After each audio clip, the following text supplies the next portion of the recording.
日心血來潮，想出一段令人睇咗會覺得好舒服、好治愈嘅小影片。之前呢，我哋就介紹過奧運炮，即係我哋嘅台長啊。今次不如介紹我哋嘅副台長啦，佢叫做謝芝麻，平時我哋會叫佢做芝芝。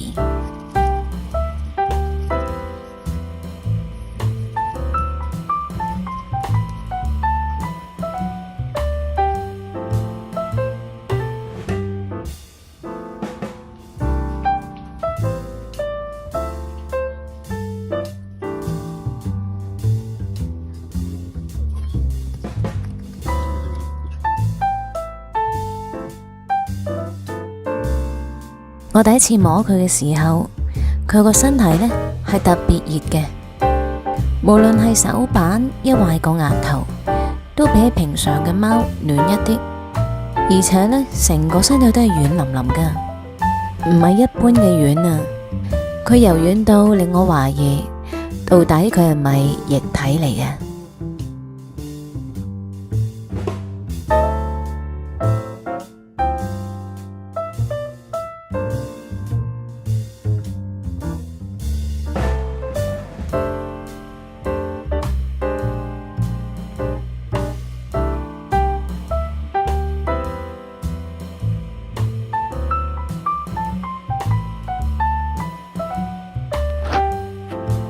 最初奧運見到佢嘅時候，就梗係鬧爆佢啦。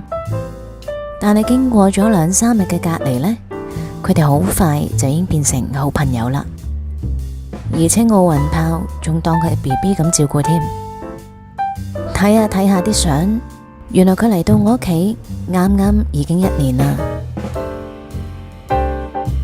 但係我想講，去到最尾嘅時候，我先知道。原來佢係一個男仔嚟噶，因為有一日喺我去廁所嘅時候，佢喺我前面坐低，動高咗隻腳嚟舐毛，然之後我發現佢有啷啷啊！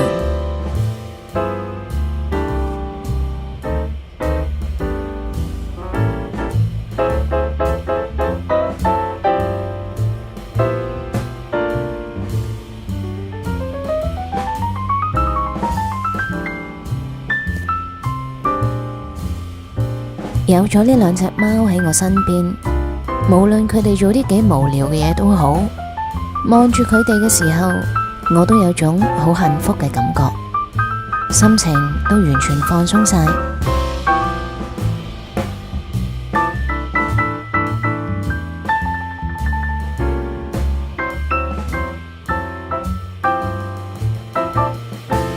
希望呢條片可以送俾大家好悠閒嘅3分幾鐘。下次再見，拜拜。